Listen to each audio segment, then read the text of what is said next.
Ateneo del día de la fecha entre el Hospital de Niño Jesús y el Hospital Avellaneda. Se trata del síndrome inflamatorio multisistémico, un caso poco frecuente en pediatría, pero realmente es muy interesante.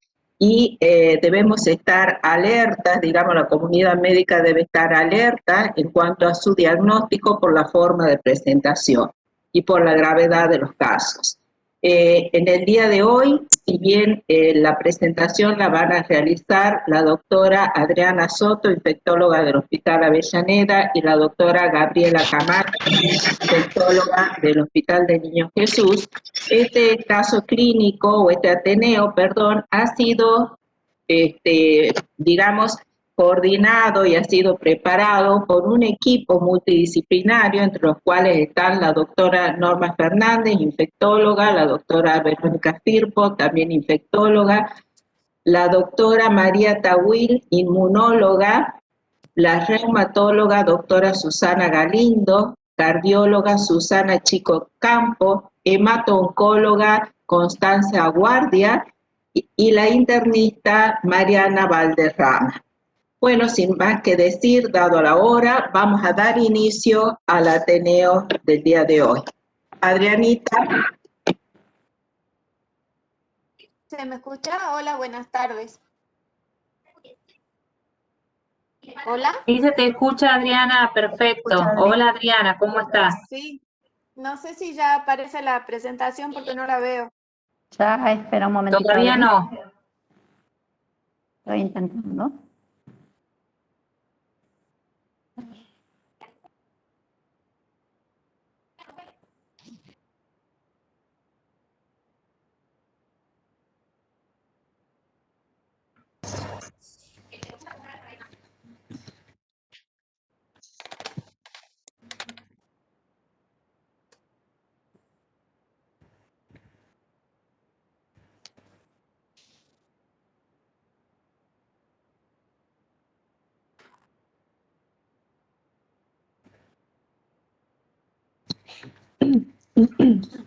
Bueno, buenas tardes, muchas gracias por la invitación.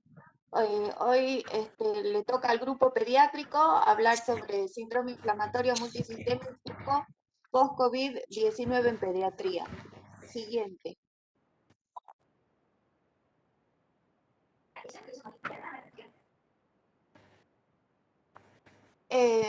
Lo primero va a ser definir a qué se llama síndrome inflamatorio multisistémico post-COVID-19 en pediatría. Segundo, vamos a mostrar los datos epidemiológicos a nivel mundial en América y en Argentina. Y tercero, vamos a exponer las manifestaciones clínicas en nuestros pacientes y la experiencia adquirida en el manejo de los mismos. Siguiente. Y bueno, como todos saben, ¿sí? A diferencia de la población adulta, la enfermedad por COVID-19 tiene bajo impacto en pediatría. De los casos confirmados a nivel mundial, solo el 2,1 al 7,8% corresponden a casos en pediatría, y en Argentina se registraron hasta el 11 de noviembre del 2020 84.080 casos, lo que corresponde a un 6,6%. Los niños que presentan la infección, el 45% son asintomáticos, y eso puede llegar a un 80-90% si se suman los pacientes tanto asintomáticos como los que presentan sintomatología leve, por lo cual es difícil saber cuál es la carga real de enfermedad por COVID-19 en pediatría. Tiene baja tasa de hospitalización, solamente se hospitalizan entre un 4 al 10% de los niños, y una baja mortalidad entre un 0,1 a un 8%. Siguiente. Pero a pesar de lo expuesto, a mediados de abril hasta principios de mayo de este año, se empiezan a reportar niños que se internaban en unidades de cuidados intensivos pediátricos con un síndrome inflamatorio multisistémico inexplicable, porque compartía características superpuestas con otras enfermedades inflamatorias sistémicas, sobre todo con enfermedad de Kawasaki. Y se desencadena una alerta, porque el número de admisiones semanales por este síndrome inflamatorio multisistémico parecido al Kawasaki producía una mayor cantidad de pacientes internados, entre 11 a 26 veces, en relación a lo esperado de pacientes internados por enfermedad de Kawasaki. No solamente compartían características superpuestas con enfermedad de Kawasaki, sino con otras enfermedades sistémicas, como el síndrome de activación macrofágica, como el shock tóxico estreptocóxico o estafilocóxico, y también con linfostiosis hemofagocíticas. Y la primera alerta es el 24 de abril por parte de los reumatólogos de la Sociedad.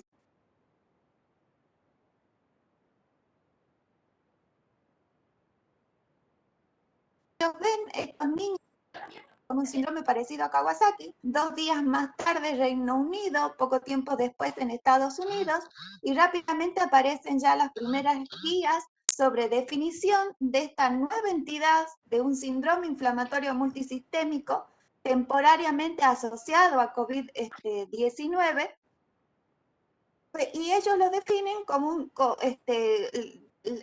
envían las guías tanto para definición como para manejo de los casos. El Royal College de Inglaterra, el CDC y también la Organización Mundial de la Salud. Las guías todas tienen características muy parecidas, pero, siguiente, el Ministerio de Salud de Argentina adapta las guías de la Organización Mundial de la Salud. Y ellos definen al síndrome inflamatorio multisistémico post-COVID en aquellas personas entre 0 a 18 años que presentaban fiebre por más de 3 días y que presentaban 2 de los siguientes criterios: erupción cutánea o conjuntivitis bilateral no purulenta o signos de inflamación mucocutánea, tanto a nivel orofaringeo en manos y pies, hipotensión o shock, características de disfunción miocárdica, pericarditis, valvulitis o anomalías coronarias, incluidas los hallazgos ecográficos o elevación de la troponina o el péptido natriurético atrial, evidencia de coagulopatía con elevación del TP, del KPTT o del dímero D, síntomas gastrointestinales agudos con diarrea, vómitos o dolor abdominal, y a eso se le sumaba marcadores elevados de inflamación como eritrosedimentación, proteína C reactiva o procalcitonina, y se descartara otra causa evidente.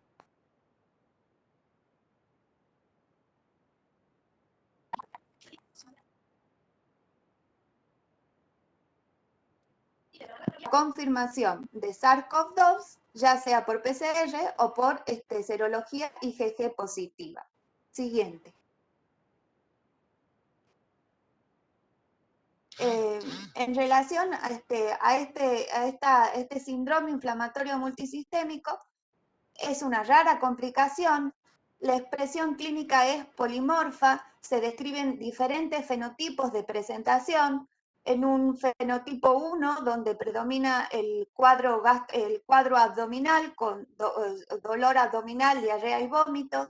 Un fenotipo 2, que la presentación es más parecido a un shock tóxico, y un fenotipo 3, más parecido a una enfermedad de Kawasaki.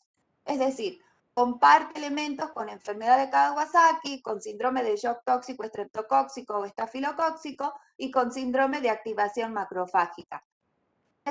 La presentación es tardía, es rara encontrarla en el periodo agudo de una infección por COVID. Es más bien es un síndrome secundario a una respuesta inmunológica tardía a la infección. Y el laboratorio tiene características con linfopenia, plaquetopenia y con aumento de los marcadores inflamatorios. Siguiente. En relación a la epidemiología, la incidencia es incierta porque hay subregistros. Se sabe que es mucho más frecuente en descendientes africanos e hispanos y menos frecuente en asiáticos. Tiene mayor frecuencia en varones, según las diferentes series, entre un 52 a un 76% más frecuente. en varones que en mujeres. El rango de edad es entre 0 a 18, 21 años, pero es mucho más frecuente la presentación entre los 7 y los 10 años de vida. Y en la región de las Américas hasta el 6 de noviembre se han reportado un total de 2.032 casos. En Argentina, 61 casos con un fallecido, Brasil 496 con 34 fallecidos, Canadá 3, Chile 139, un fallecido, y Estados Unidos 1.163 con 20 fallecidos. Siguiente. Y en relación a la epidemiología del síndrome inflamatorio multisistémico en Argentina, hasta el 11 de noviembre se reportaron 63 casos, es decir, 2 más en relación que se suman a los de la semana del 6. 34 presentaron PCR positiva, 29 casos, el diagnóstico en relación con el COVID fue por serología positiva o nexo epidemiológico. Y hubo un paciente fallecido que no presentó ninguna comorbilidad. Ahora le doy paso a la doctora Camacho para que siga con la exposición.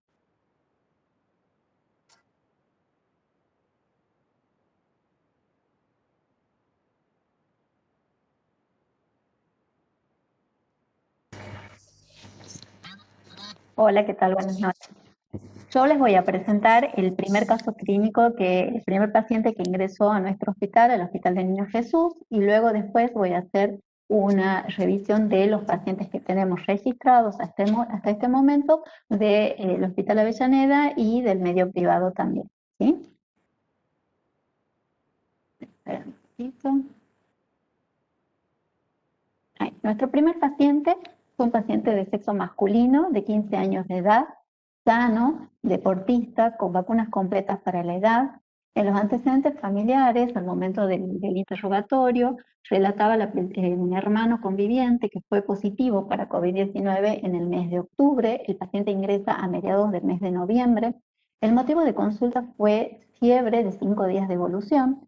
También presentaba rash, dolor abdominal, cefalea, mialgias muy intensas con dolor retroocular. El paciente antes de su ingreso al hospital consulta 48 horas previas por guardia. Allí se solicita un laboratorio donde se ve un hematocrito algo elevado de 45 y las plaquetas algo descendidas de 105.000. Se solicita en guardia la detección de NT1 para dengue y PCR para COVID. Como el paciente continúa febril, vuelve a consultar y cuando consulta ingresa al hospital. En el examen físico de ingreso el paciente se encontraba en regular estado general, tenía un rash micropapular, eritematoso, pruriginoso y generalizado, estaba taquipneico con 32 de frecuencia respiratoria, tenía si bien buena entrada de aire y saturaba 98% de aire ambiental. Tenía una frecuencia cardíaca de 100 por minuto, con una presión algo descendida de 95-40 y pulsos periféricos presentes. El abdomen era doloroso, la palpación, sin signos peritoneales, sí refería a dolor muscular intenso, incluso le impedía la deambulación, con un Glasgow de 15/15 y una cefalea muy intensa con nucalgia.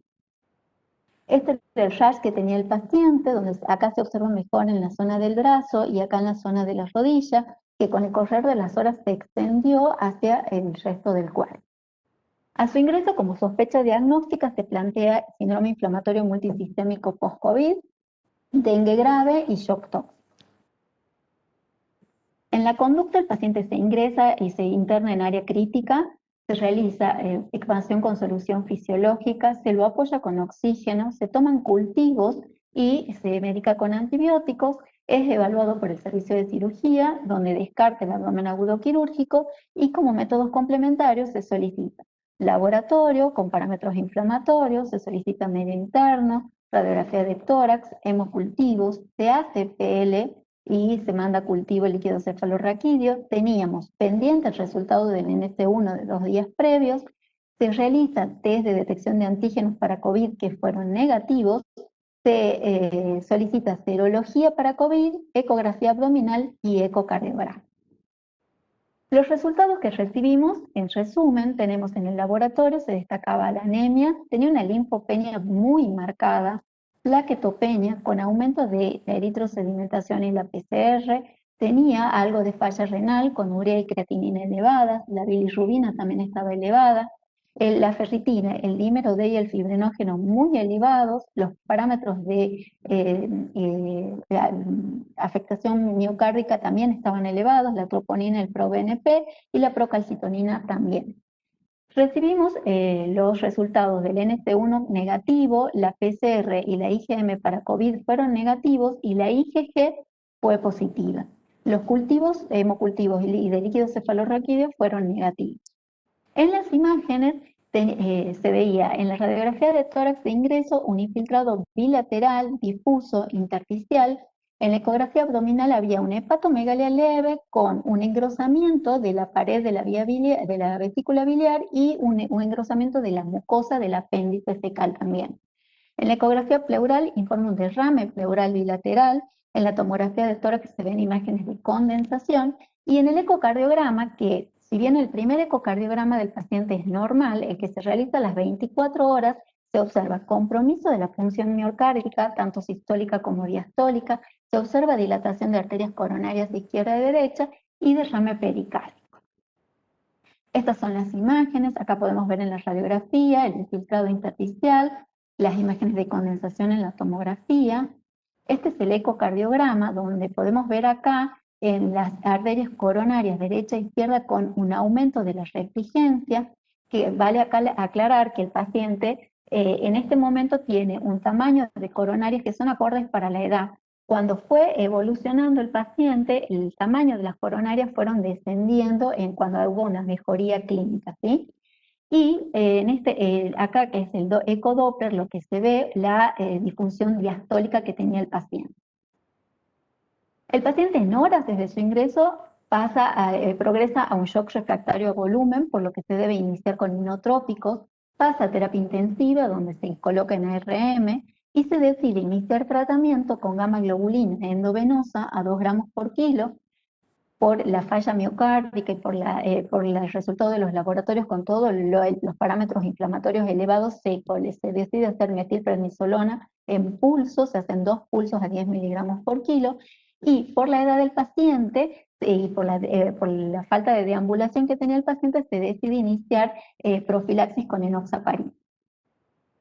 El paciente tiene una muy buena respuesta al tratamiento. A las 48 horas hay un descenso de todos los parámetros del laboratorio inflamatorios, entra en estabilidad hemodinámica, se llega a extubar a las 48 horas, luego se inicia el descenso de corticoides, se da el alta a los 10 días con un ecocardiograma que había mejorado y actualmente se encuentra en seguimiento semanal por el consultorio.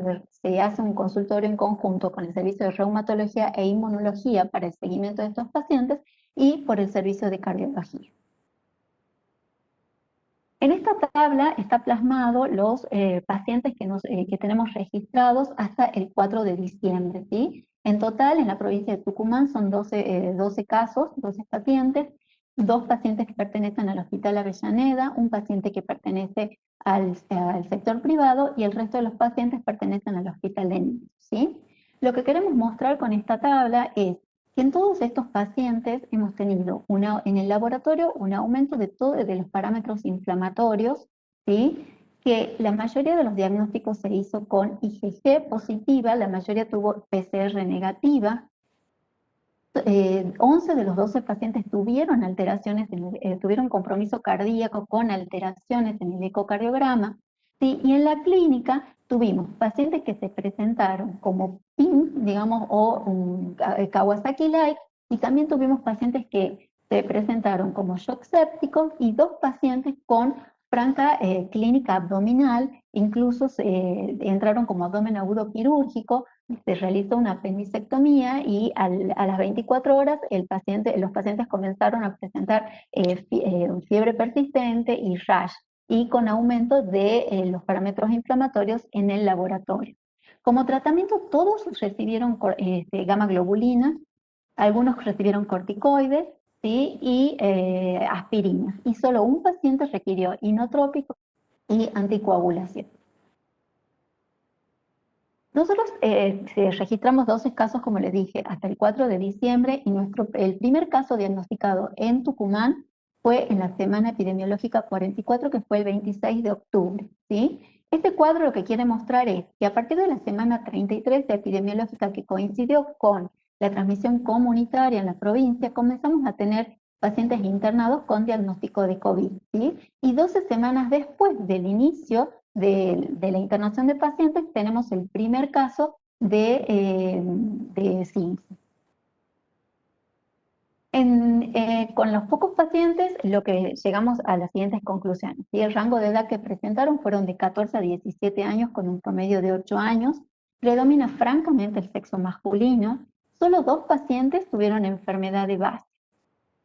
Los síntomas más frecuentes por lejos fue la fiebre en el 100% de los casos, seguido por el dolor abdominal, la inyección conjuntival y el rash. ¿Sí? El diagnóstico de ingreso fue en 5 pacientes se diagnosticaron como PIMS desde el ingreso. Cabe destacar que estos son los últimos ingresos donde ya uno estaba más aceitado en el diagnóstico y lo piensa más rápido.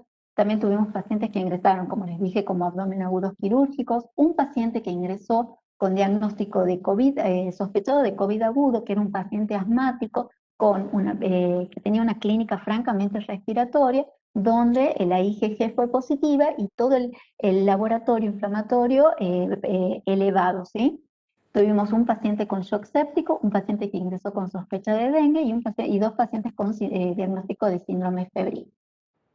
Si bien esta tabla muestra que habla de los parámetros inflamatorios, todos estuvieron elevados, la idea de mostrarla es ver la importancia de pedir el laboratorio, de pedir los distintos parámetros para poder hacer el diagnóstico en estos pacientes, ¿sí? No pusimos la PCR ya que no contamos con PCR cuantitativa en todos los pacientes, ¿sí? Así que no podemos valorar el nivel de elevación que tenían. En los pocos pacientes que tenemos PCR cuantitativa, todos tenían más del doble elevado, ¿sí? El ProBNP y la troponina aumentaron en todos los pacientes con afección cardíaca, lo cual habla de la correlación importante que tienen en la elevación de estos 2 parámetros. La mayoría para el diagnóstico en cuanto a COVID, 11 pacientes tuvieron IgG positiva y solo un paciente tuvo PCR positiva y 2 pacientes coincidieron con IgM e IgG positiva. En cuanto al tratamiento, se utilizó gamma globulina en todos los pacientes, aspirina en 10 pacientes, corticoides se realizaron en 9 pacientes. En algunos pacientes se hizo con dosis de pulso, en otras se hizo dosis menores, de acuerdo a la clínica que presentaba cada uno, y un paciente recibió tratamiento anticoagulante. El 92% de nuestros pacientes tuvieron alteraciones ecocardiográficas, ¿sí? Y las más frecuentes fue la disfunción diastólica y la dilatación coronaria. Todos nuestros pacientes tuvieron muy buena respuesta al tratamiento. El promedio de internación fue de 9 días y ningún paciente falleció hasta ahora. El tratamiento de estos pacientes se debe realizar en conjunto con todo un equipo multidisciplinario y es así como se hace en el hospital, ¿sí? Cada punto, cada paso se lo ve entre todos los especialistas, ¿sí? Sí, cabe destacar que en esto es muy importante el manejo del shock al ingreso de estos pacientes, ¿sí? Poder reconocerlo rápidamente e iniciar un tratamiento precoz. Se indica antibióticos de amplio espectro de acuerdo a la clínica del paciente hasta que obtenemos los resultados de los cultivos y descartamos las causas bacterianas. Y el tratamiento indicado es la gamma globulina endovenosa a 2 gramos por kilo que se hace en 24 horas. En cuanto a los corticoides, se utiliza metilprednisolona en 2 a 3 miligramos kilo días durante 3 días. Se dan los pacientes que tienen una respuesta inflamatoria inicial con ferritina elevada y la PCR elevada, pero en aquellos pacientes que entran en falla multiorgánica o que tienen un compromiso cardíaco, se debe iniciar con pulsos de metilprednisolona a 10 miligramos por kilo.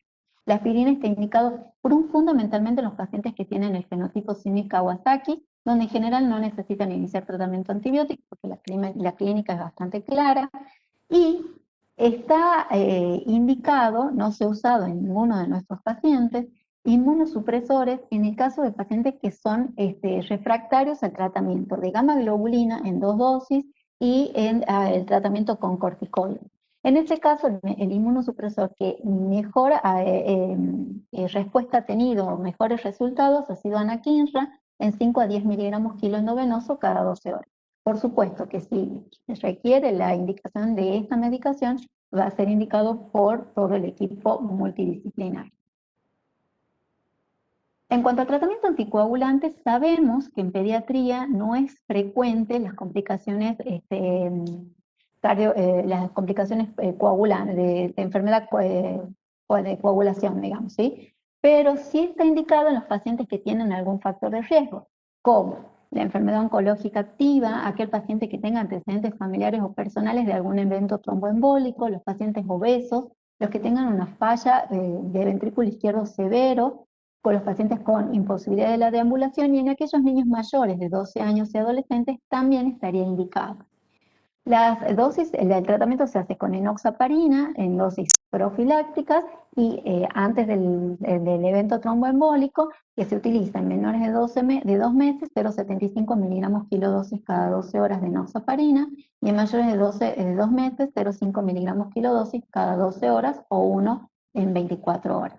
Y la dosis tratamiento es de 1,5 miligramos kilodosis cada 12 horas en los menores de 2 meses, y en los mayores de 2 meses 1 miligramo kilodosis cada 12 horas.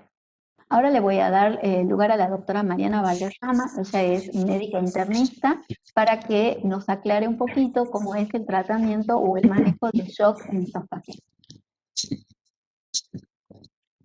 Hola, buenas noches. ¿Se escucha? Sí, Mariana. Perfecto. Bueno, yo voy a hacer un pequeño abordaje sobre el tratamiento del shock por CIMC. Como dijo Gaby recién, es importante el diagnóstico precoz, temprano, y comenzar a tratarlo una vez que lo sospechamos y lo diagnosticamos. Para el abordaje inicial del shock por CIMC, lo que se hizo, se modificó el esquema de los 6 pasos para la sepsis pediátrica, tomado de un grupo de sepsis pediátricas del Reino Unido. La meta es reconocer precozmente los signos de deterioro clínico e iniciar rápidamente el tratamiento del sostén sin esperar el traslado del niño a la terapia intensiva, ¿sí? Es decir, que una vez que uno reconoce que el paciente está con un shock por CIMC, el tratamiento se hace in situ, ya sea que se encuentre en un servicio de emergencia o en la sala de internación. Las recomendaciones para el manejo inicial del shock siguen los lineamientos en realidad de las guías internacionales pediátricas del manejo de la sepsis y el shock séptico de la campaña Sobreviviendo a la Sepsis 2019. Siguiente. Siguiente. Bueno, la anterior.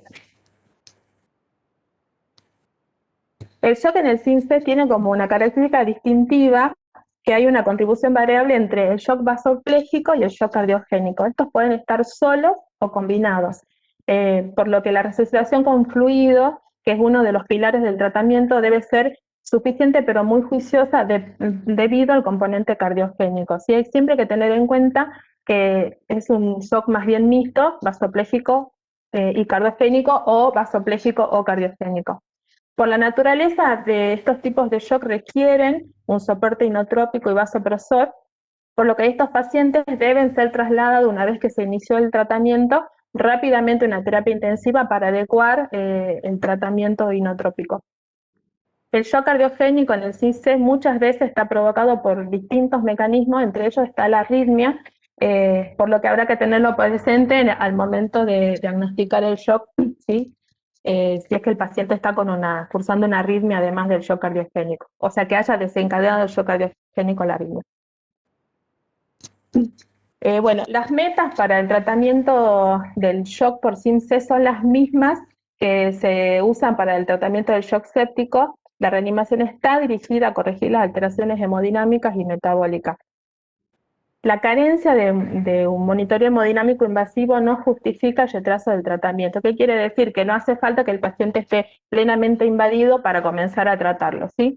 Y con monitoreo no invasivo nos referimos a un electrocardiograma continuo, que esto lo podemos hacer con un monitor multiparamétrico, donde vamos a medir la frecuencia cardíaca, la frecuencia respiratoria, la medición de la presión arterial, y en pediatría es muy útil el índice de shock que se utiliza para guiar el tratamiento y para ver si va respondiendo el paciente, que es la frecuencia cardíaca sobre la presión arterial sistólica. Lo ideal es que este índice de shock, a medida que vamos tratando al paciente, tenga una tendencia a 1.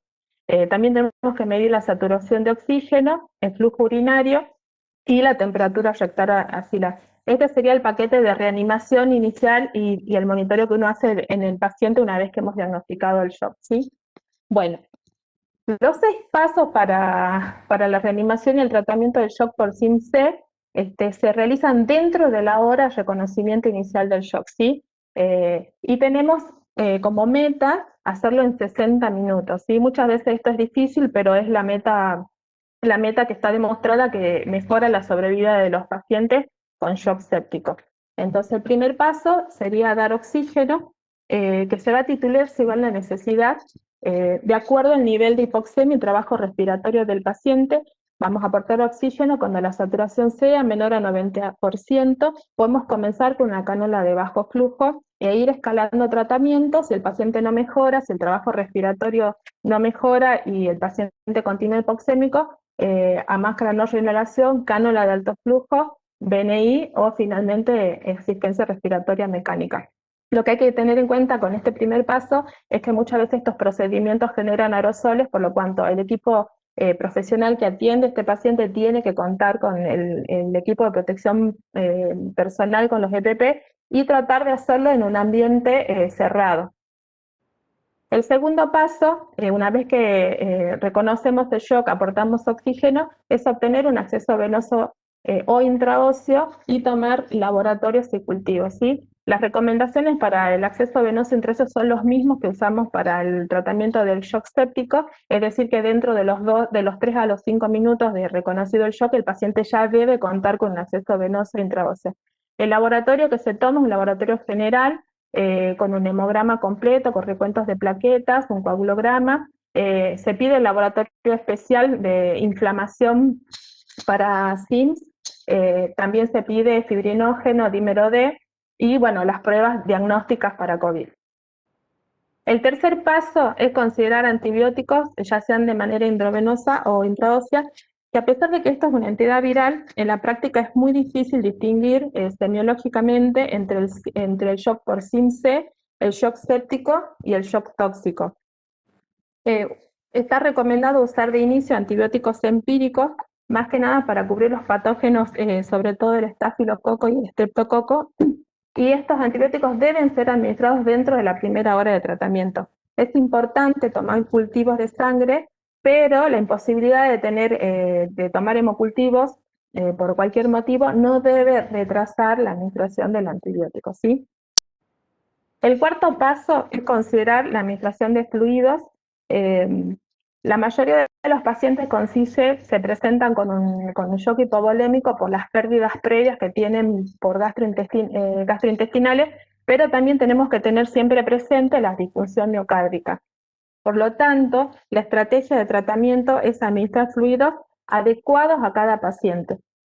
Lo que usamos son soluciones cristaloides, las que estén disponibles en el hospital, con una dosis de 10 a 20 mililitros por kilo, con bolos de 10 a 20 mililitros por kilo, con un máximo de 40 mililitros a 60 mililitros por kilo. La tendencia en shock séptico es cada vez dar menos volumen, y si un paciente ya con 40 mililitros por kilo no responde, tenemos que pensar que ya el paciente necesita inotrópicos, ¿sí?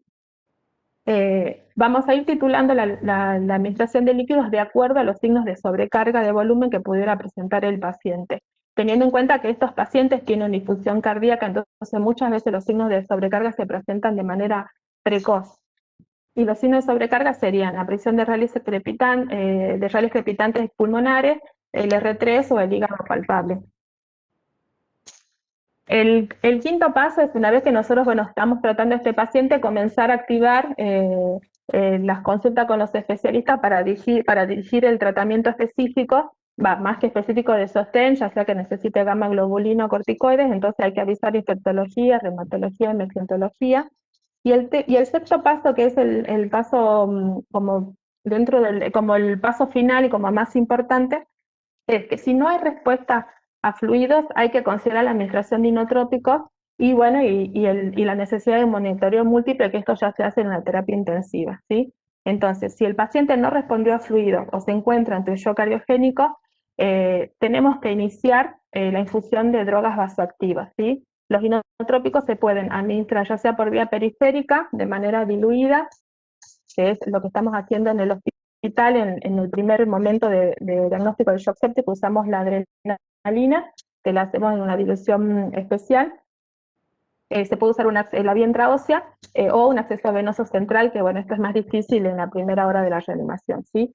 El patrón hemodinámico del shock por SIM-C predominantemente es un shock caliente, así que la elección del inotrópico en realidad va a depender de este patrón, ¿sí? Para el shock caliente usamos noradrenalina y para el shock frío usamos adrenalina. De todas maneras, una vez que se diagnostica que el paciente está en shock cardiogénico, es un paciente que pasa a la terapia intensiva donde el uso de inotrópico está ajustado según el patrón hemodinámico, según el ecocardiograma, y lo más probable es que necesite milrinona o levosimendan, ¿sí?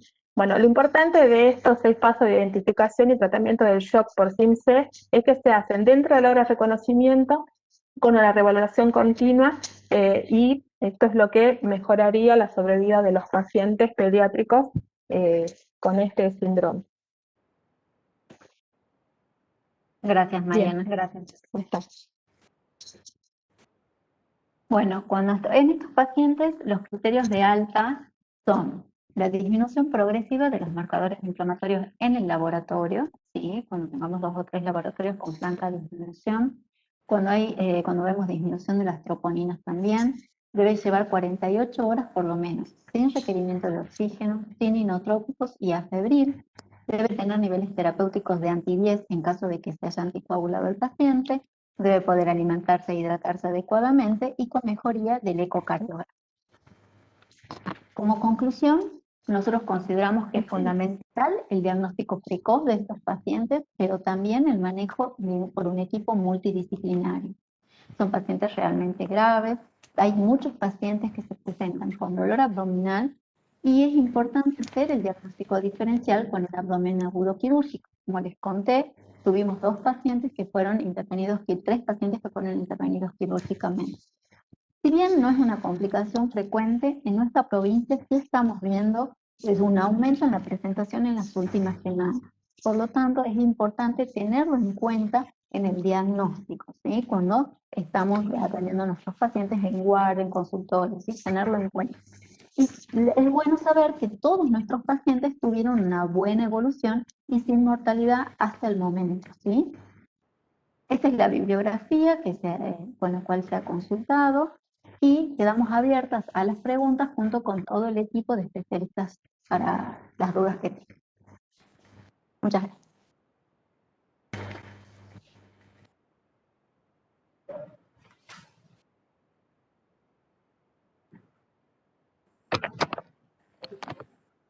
Bueno, ante todo, quiero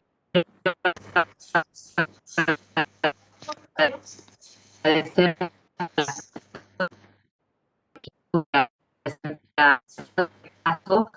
porque nos muchísimo y muestra necesidad de trabajar con un equipo, digamos, la alerta hacia varios tipos diferenciales. Acá en el chat yo les voy a ir contando un poquito las preguntas. Hay varias preguntas y yo tengo las preguntas más.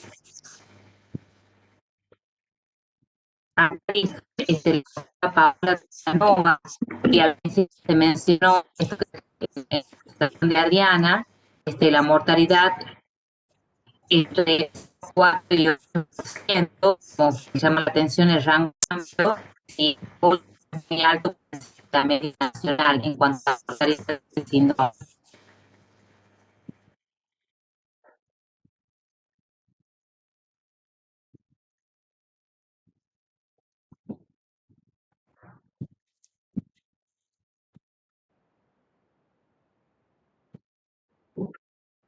¿Escucharon la pregunta, Diana, o No se escuchó, no se escuchó.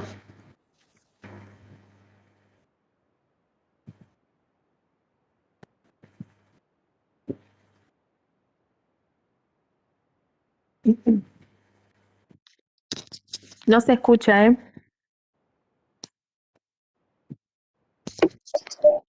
Ahí. Repito la pregunta. Dice, la mortalidad expresó es entre 0,4 a 8. El rango es amplio. 8 es muy alto con respecto a la media total nacional. La doctora Paola Terranova hace la pregunta.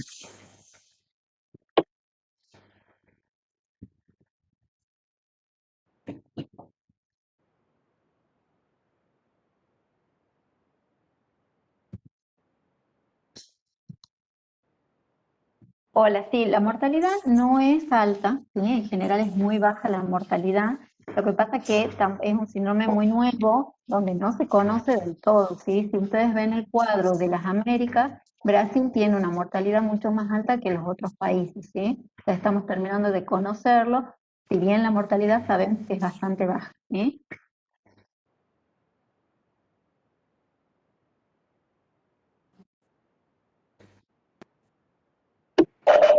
Otra pregunta ¿Ahora se me dice... escucha mejor? Ahí sí, Luis, dale. Bien, bien. Sí, seguí, Normita, si querías preguntar vos. Listo, seguí vos. Bueno, la otra pregunta que la doctora Paola es si con los cultivos negativos suspenden los antibióticos o, bueno, o se sigue Sí. el esquema antibiótico. Con cultivos negativos y uno descartando la infección bacteriana, se suspenden los antibióticos.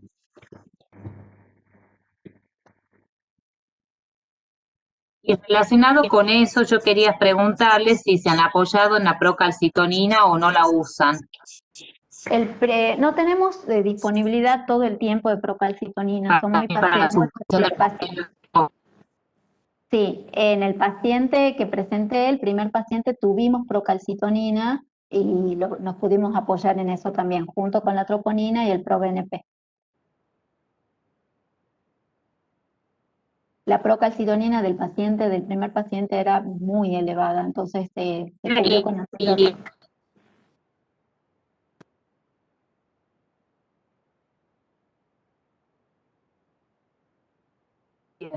Que vos nombraste al final, que ibas haciendo el seguimiento con los marcadores inflamatorios, vos podrías dar pautas, digamos, cada cuánto solicitarlos y demás, e inclusive si podrías hablar un poquito del ProNP, que no estamos acostumbrados a usarlo habitualmente. Bien, sí, en estos pacientes está indicado los laboratorios cada 24 horas de acuerdo en los primeros días de evolución, ¿sí? Cuando el paciente ya tiene un descenso importante, por lo menos durante 48 horas que tengamos descenso de los parámetros inflamatorios, uno puede espaciar un poco más, ¿sí? En cuanto al ProBNP, a la troponina y a la procalcitonina, nosotros en el hospital disponemos del laboratorio de terapia intensiva para que nos realice. Por ende, no es un laboratorio, no es un parámetro que lo tenemos de guardia, por ejemplo. Es un parámetro que en general lo tenemos durante la mañana. Nos informa básicamente sobre la lesión miocárdica, que en nuestros pacientes la mayoría los tenía elevados, ¿sí? Solo 2 pacientes tuvieron ProBNP y la troponina en valores normales. La procalcitonina la tuvimos en muy poquitos pacientes en realidad.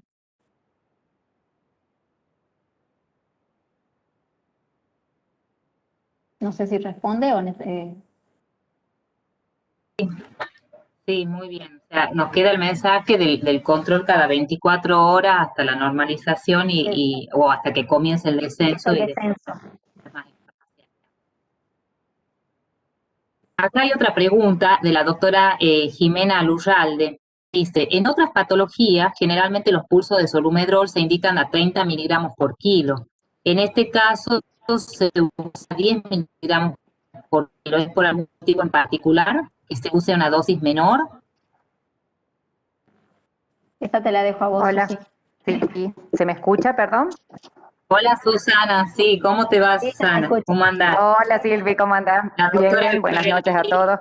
Galindo nos va a Sí. contestar en este momento.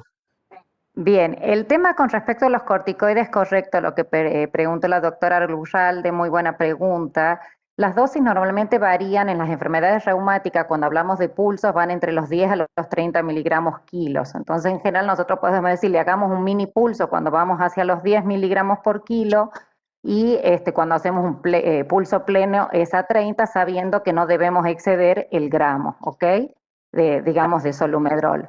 En estos casos, en todo lo que se ha visto en todos estos chicos que tienen una excelente respuesta al corticoide, es como bastante sensible. Si vemos el caso clínico que presentó Gaby, es un chiquito que estaba intubado y a las 48 horas con gamma y corticoides ya logran extubar y empezar a revertir bastante bien todos los parámetros.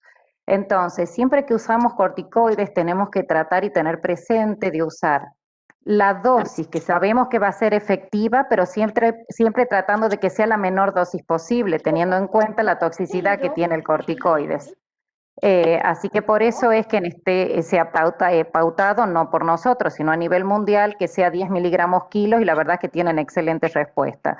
De igual manera se ha visto que todos los receptores para los corticoides con una dosis ya de 250 miligramos ya quedan súper cubiertos y es efectiva, para lo cual hoy en día se habla de tratar de aplicar de dosis altas también en pulsos. Espero que se haya entendido la respuesta. Sí, perfecto, Susana. Y yo te hago otra pregunta. Con respecto a otros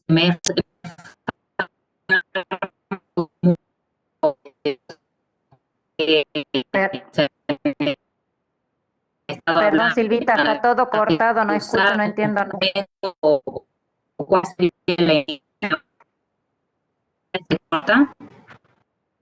No sé si alguien la pudo escuchar bien, yo muy cortada y no la pude entender, disculpen. Sí. No se escuchó. La voy a escribir. Bueno. Le voy a escribir a la pregunta. Bueno, perfecto. Bien, mientras Silvia la escribe, tenemos otra pregunta de la doctora Marcela Boca. Dice, ¿en todos los casos tuvieron más de 5 días de fiebre? ¿Hay bibliografía que refiere más de 3 días? Todos nuestros casos tuvieron más de 3 días e incluso 5 días de fiebre.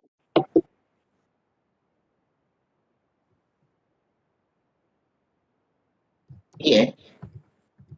Otra pregunta, ¿qué recomiendan para el primer nivel de atención para la capacitación precoz de la doctora Terranova nuevamente?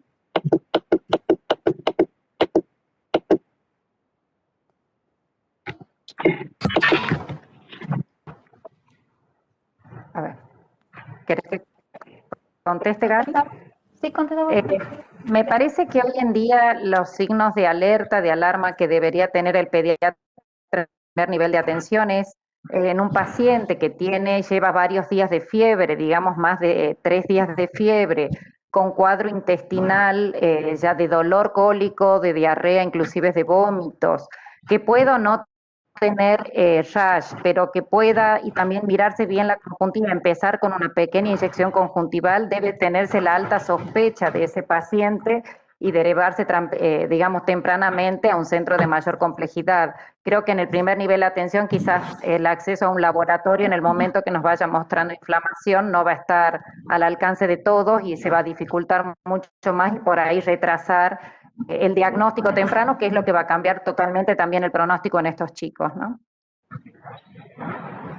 Incluso, perdón, un laboratorio básico, a veces con un hemograma, un eritro y una PCR, o por lo menos un eritro ya a veces nos puede orientar. Uno lo ve, puede ver la linfopenia, puede ver el aumento del eritro y de la PCR y ya nos orienta con la clínica del paciente, ¿sí? Sin necesitar de entrada o en el primer momento el laboratorio inflamatorio. Perfecto. La doctora Natalia Solorza, ¿la gama debe pasar con el corticoide en pulso o primero la gama y luego el corticoide? ¿O depende del estado clínico del paciente? En general es indistinto, la realidad es lo que uno tenga primero a mano, a veces no está la gama, está pedida y sabemos que la gama llega en unas horas y uno va aprovechando pasar el corticoide y recordemos que el corticoide pasa en 1 hora. A veces se termina todo un frasquito, uno pasa la gama y puede continuar después pasando gama, es indistinto, realmente no tenemos mucho problema en qué orden se la ponemos, es de acuerdo a la accesibilidad que se tenga en el momento. Acá Ana Carolina Godoy, muy interesante la presentación y muy clara, felicitaciones, tienen muchas felicitaciones chicas, Agradecimientos. Una pregunta. La dosis de gamma globulina es de 2 gramos kilo día. ¿Cuál sería la dosis máxima, ya que tendremos un amplio rango de edades de los pacientes? Natalia, por ahí la puede contestar bien. Hola, ¿cómo Nati. están? Buenas noches. Natalia. Natalia Tawil. ¿Me escuchan? Hola, buenas noches, ¿me escuchan? La doctora Tawil. Perdón, a ver si aquí va la... Sí, ¿cómo Un poco cortado, Nati. están? Ahí. ¿Me escuchan? A veces es mejor apagar la cámara para que se escuche mejor la que tenga dificultades. Ok. A ver, ahí me escuchan. Hola, ¿me escuchan? Dice que no. Sí. Sí, se escucha ahí. Hola, ¿me escuchan? Sí. Ah, ok. Perdón, buenas noches. Entonces, recomendar si logramos kilo. La verdad que no tenemos dosis máxima nosotros en los pacientes. Inclusive los inmunólogos llegamos a usar para otros cuadros, otras patologías, 1 gramo kilo diario durante 7 a 10 días en pacientes con encefalitis inmunodeficiente. No tenemos dosis máximas para los pacientes. Sí, lo que podemos hacer, porque a veces es muy difícil conseguir gamma globulina, más en esta situación donde el uso se hizo bastante frecuente por estos cuadros clínicos y en todo a nivel nacional hay carencia de gamma globulina, es indicar 1 gramo kilo en este paciente y empezar con esa dosis y continuar con iniciar corticoides para la respuesta y de acuerdo a la evolución clínica del paciente ver si pasamos el segundo gramo kilo dosis de gamma globulina. Si este paciente supera los 60 kilos, entonces donde uno la dosis final a 2 gramos kilo va a ser muy alta, pero no hay dosis máxima de gamma globulina para los pacientes.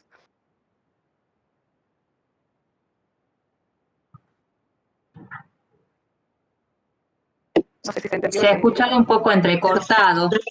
Qué bien, sí. Sí, al final dijiste que no hay una dosis máxima, ¿verdad? No hay dosis máxima, exactamente. No Bien. hay dosis máxima. Cuando los pacientes superan los 60 kilos, lo que hacemos generalmente es indicarle 1 gramo kilo, 60 gramos para pacientes de 60 kilos, 80 gramos para pacientes de 80 kilos, y iniciamos los corticoides y tenemos dificultad para acceder al segundo gramo kilo de gamma globulina para ver la evolución del paciente y según eso decidir una nueva dosis de gamma globulina de 1 gramo kilo para completar esos 2 gramos kilos totales. Pero eso lo hacemos por un problema, una dificultad muchas veces en acceder a esa gamma globulina por carencias a nivel nacional, internacional también, por el gran uso de gamma globulina, pero no porque haya dosis máxima de gamma globulina. Acuérdense que acá la gamma globulina es un pilar fundamental por sus características inmunoreguladoras y autoinflamatorias porque tiene una bondad única como droga inmunoreguladora con muy pocos efectos adversos para el paciente y que además que esos efectos adversos son totalmente reversibles al reducir la dosis por la medicación. Entonces es un pilar a nivel internacional para el tratamiento de estos pacientes. No hay que tenerle miedo, hay que usarla precozmente y sí a veces vamos jugando con la disponibilidad de gamma globulina que tengamos a nivel hospitalario, pero no hay dosis máxima.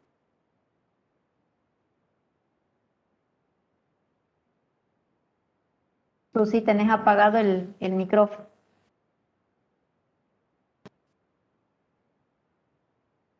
Ahí está, perdón.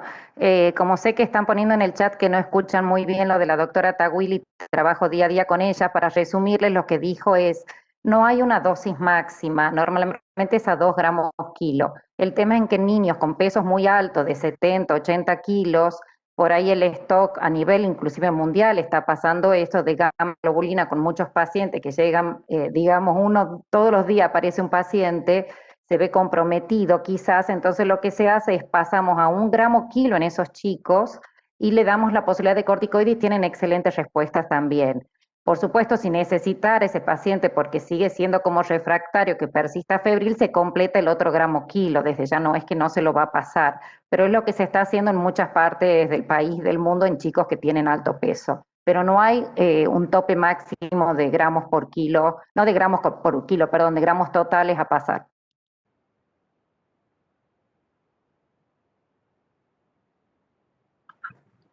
¿Se escuchó? Gracias, Susana. Ahora se ha escuchado muy bien. Sí, ahora sí se puede escuchar. Hay Bien. algunas otras preguntas, vamos a ir leyendo. En cuanto acá dice uno de los doctores conectados, en cuanto al tratamiento del shock, uno de los diagnósticos diferenciales suele ser dengue y el tratamiento del shock del mismo es distinto. ¿Qué parámetro es el más fidedigno para hacer un tratamiento de reanimación de líquidos más agresivo?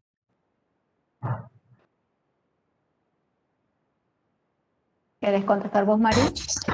Sí, acá. Bueno, ahí estamos ante un problema y creo que es lo que a lo que nos vamos a enfrentar en el verano, ¿sí? El diagnóstico diferencial del shock por dengue y el shock por SIMS, y entre eso el shock tóxico, el shock séptico, ¿sí?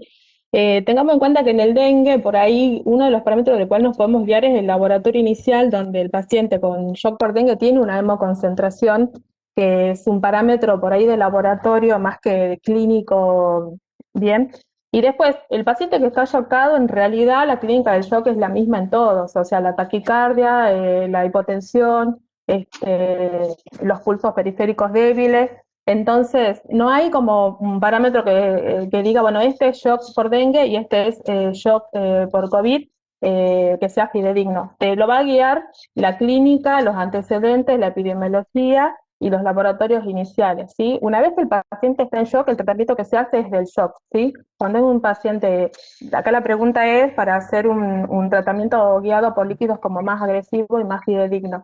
En realidad, si el paciente no sale del shock y necesitas inotrópicos, los tenés que poner precozmente, ¿sí? Entonces, esa pregunta nos la hicimos al tratar estos pacientes, justo en este paciente que presentamos, porque bueno, fue muy difícil hacer el diagnóstico diferencial en las primeras horas hasta que el paciente evolucionó con un shock caliente por COVID,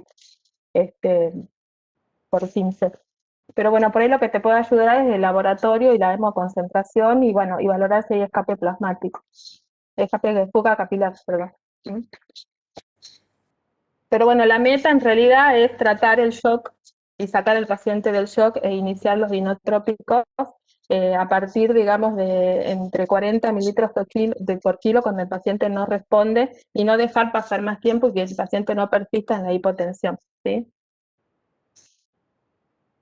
Y después apoyarlo en los otros métodos diagnósticos también, si tenemos el ecocardio, bueno, por ello nosotros en el hospital es un poco difícil porque, bueno, no disponemos 24 horas de ecocardiograma y muchas veces todo es clínico, hasta que el paciente se logra complejizar y llegar a la terapia intensiva. Estos pacientes se tratan en las emergencias, bueno, o en las terapias intermedias. No sé si se respondió Muchas la pregunta, gracias, pero...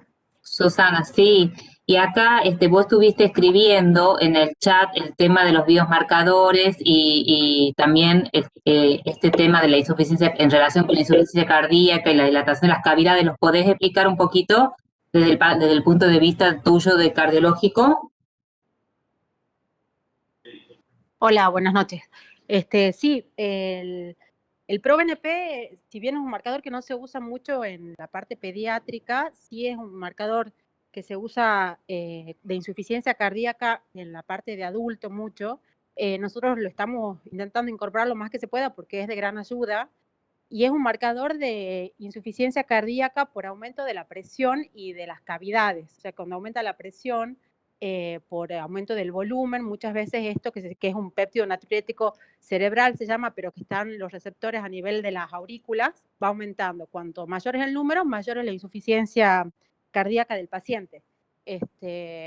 Bueno, en estos casos hemos visto valores muy aumentados, porque la inflamación y a veces la reanimación con volumen para sacarlos al paciente del shock, más se ha visto también, hay algunos estudios brasileros que se han hecho autopsias donde han visto que también hay infiltración miocárdica por el virus, entonces, bueno, una conjunción de un montón de cosas que termina afectando la función cardíaca.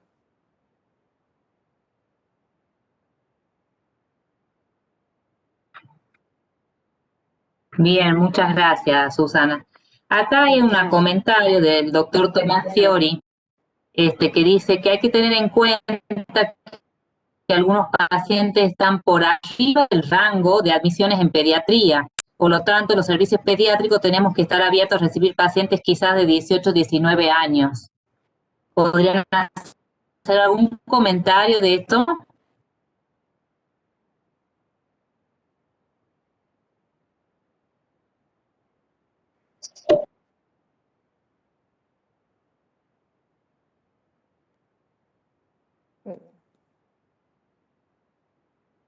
Hola. Sí. No escucho, no.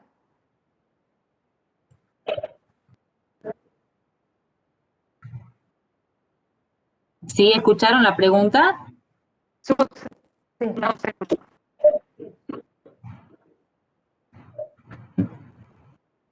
¿No se escuchó? No se- A ver, voy a repetir. Bien. No se escucha. A ver, Normita, ¿vos podés decirla? La observación es, respecto a la observación del doctor Tomás Fiori, ¿hay algún consenso desde el Ministerio para la admisión de pacientes mayores de 15 años en hospitales pediátricos?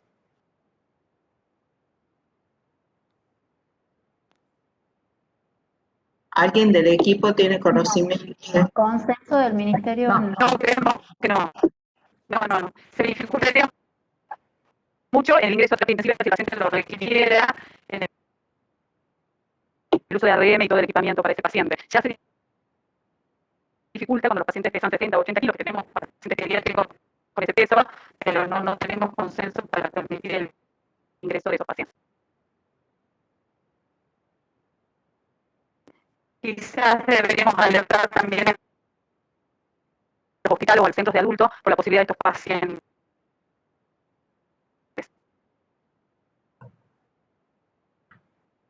Sí, la verdad que coincido que por ahí estos casos van a estar por ahí, van a consultar a adultos, ¿no? A centros de adultos. Así que esto de que difundamos la información es muy importante. Acá me pone Norma que no se está escuchando. ¿Me escuchan a mí? Regular. Cortado. A ver.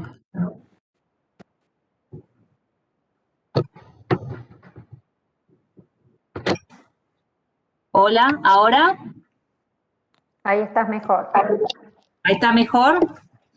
Ahí sí se escucha. Decía que, bien, que bueno, el comentario del doctor Fiori y que nos va a venir bien a todos los que hacemos adultos, de estar alerta, porque el límite de edad es muy, ahí está en el límite entre que los pacientes consultan a lugares de adultos, 18 años, y puede producirse uno de estos síndromes y vamos a tener que hacer el diagnóstico diferencial.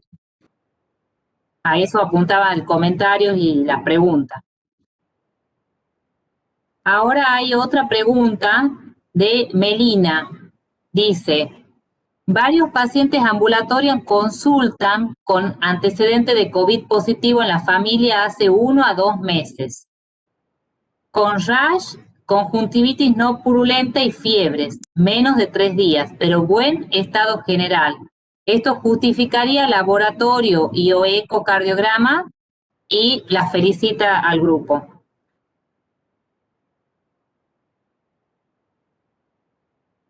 ¿Quién contesta? Yo creo que un laboratorio por lo menos amerita.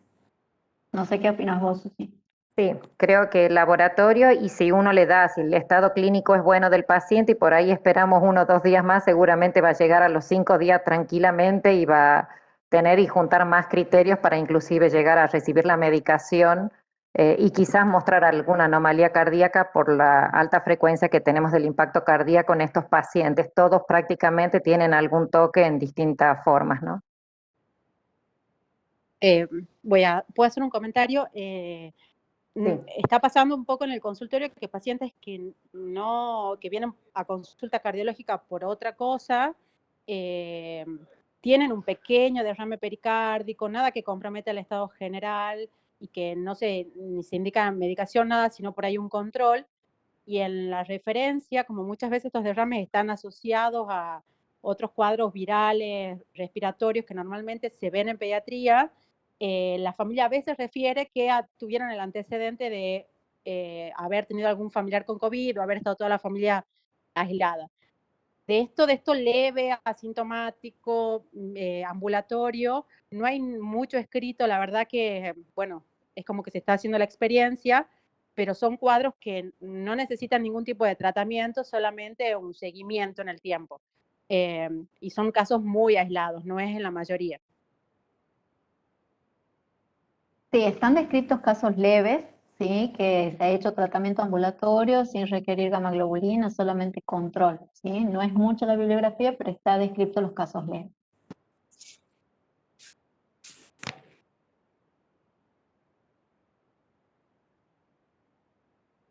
Bien.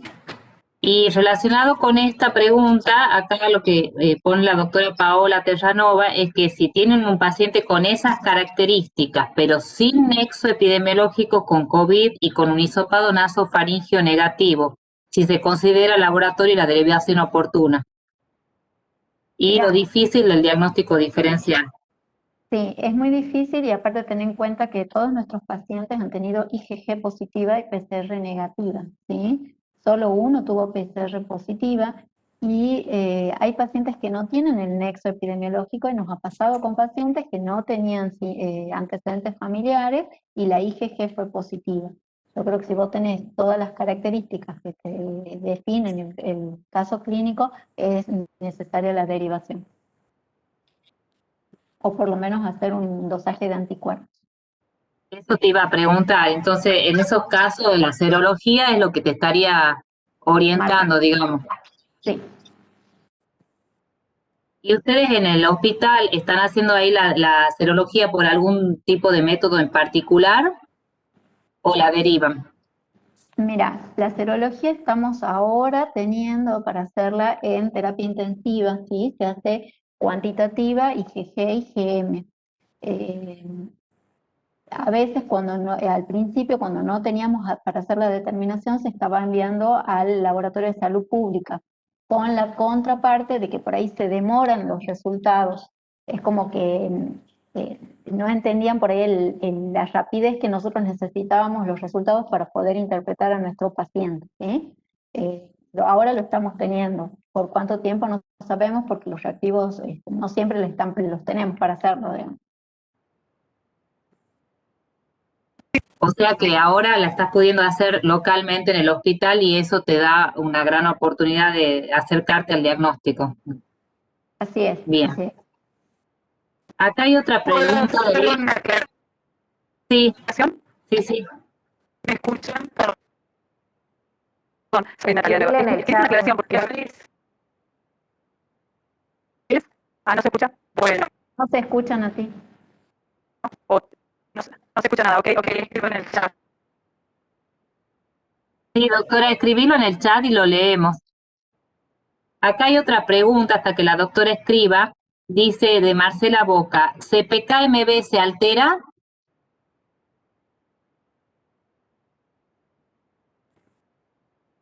No hemos visto, o sea, sí se ha solicitado CPK-MB, no hemos visto la correlación tan importante como hemos tenido con la troponina y el ProBNP. Por lo menos en nuestros pacientes, ¿sí? Sí está descrita la alteración, no en todos, y en los que hemos podido obtener no han ido en correlación con el ProBNP y la troponina.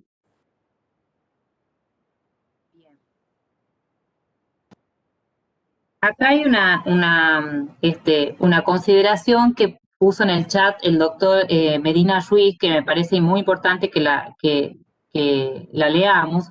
Dice, a la pregunta del doctor Fiori y de la doctora Vilar, y considerando que por la edad los pacientes consultarán guardias de adultos, informaremos a nuestros médicos que estén alertas en estos pacientes con estos cuadros clínicos.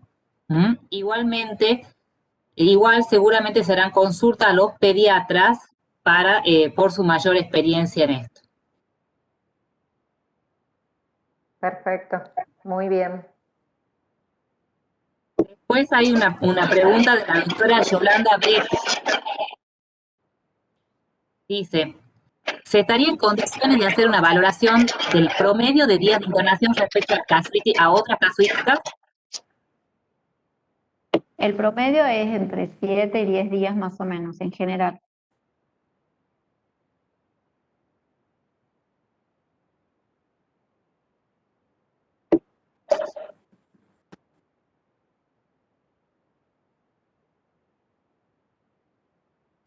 Acá hay otra pregunta que le hicieron 2 veces, si se consideró el uso de antirretrovirales.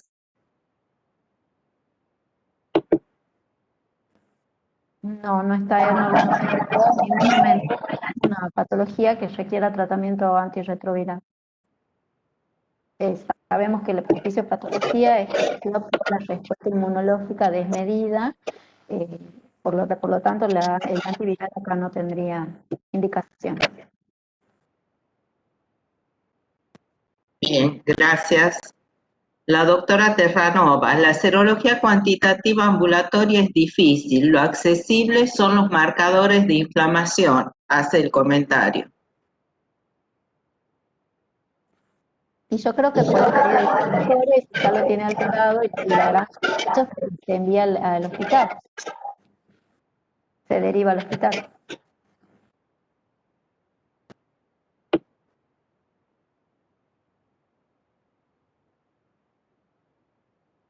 ¿Podés repetir, Gaby, que no escuché bien yo?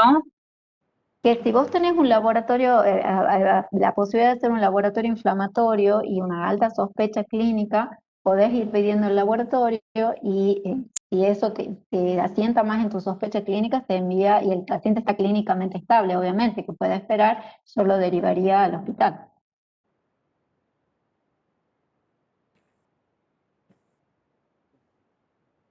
Acá hay otra pregunta. Dice, si el paciente tiene criterios clínicos y debe usar gamma globulina y no pudieron hacer el test serológico previo a la infusión de gamma, se infunde la gamma y se hace el test posterior, ¿la gamma lo invalida? No sé si Susanita o alguna de las chicas. Ahí contestó Nati en el chat.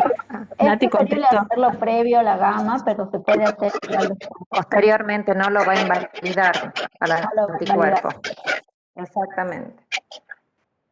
Sí, dicen no demorar el tratamiento para hacer el test serológico. Exactamente. Bueno, son pacientes graves. Por ahí esperar 24 horas para poder tener la cirugía es complicado.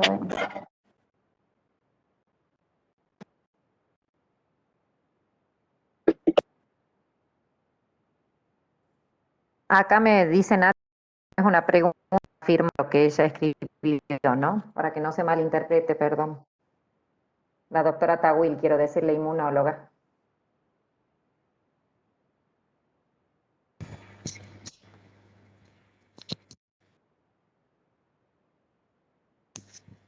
Bueno, por demás decirle que por todos lados, excelente presentación y felicitaciones. Yo tengo una pregunta para la doctora Tacuil, que por ejemplo alguna de Susana que la puede contestar si tiene mal el audio. Cuando ella hablaba de inmunológico completo para los que hacemos adultos y no manejamos estas cosas, ¿qué significa inmunológico completo? Desde el punto de vista del doctor, entiendo que es. No escuché bien, es para Nati, lo de la pregunta, sí, ¿no? El inmunológico completo, nosotros hablamos de esquema de vacunación. En pediatría siempre chequeamos el esquema de vacunación del paciente al ingreso.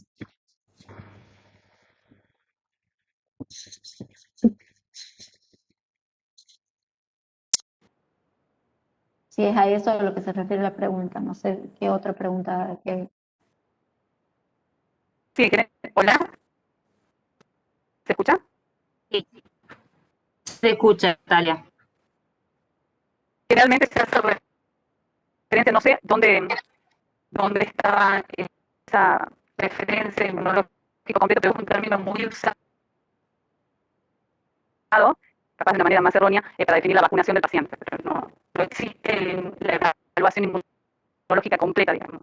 Es muy amplia y uno puede ir evaluando diferentes aspectos de la inmunidad en el paciente. Más en estos casos, pero el inmunológico completo, si estaba en la presentación, quizás se refería seguramente a la vacunación. Bien, gracias.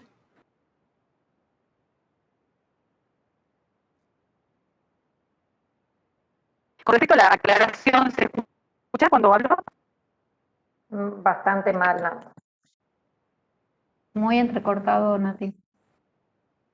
Sí, Muy entrecortada. qué pena. Bueno, no importa. Bueno, creo que no hay más preguntas en el chat. La verdad que una excelente presentación, nos ha enriquecido a todos con estos casos clínicos, esta serie de casos, para que estemos alerta.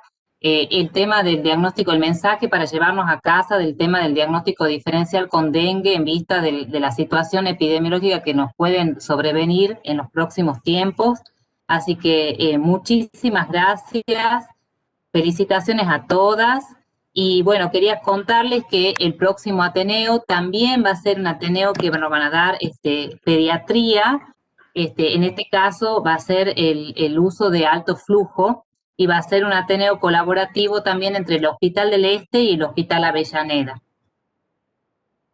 Muchísimas gracias y bueno, nos vamos, dado la hora, nos vamos despidiendo. Hemos tenido, chicas, hasta 107 participantes, así que imagínense, y recordarles que esto queda grabado y después se sube a la página del ministerio para el que no haya podido participar o el que quiera repasar algo más, queda ahí ofrecido para poder verlo por segunda vez o otras veces y compartirlo también. Muchísimas gracias y bueno, nos vemos el próximo miércoles. Gracias a todas. Gracias, buenas noches. Hasta luego. Hasta luego, gracias a Gracias. todos. Chao. Buenas noches. Hasta luego.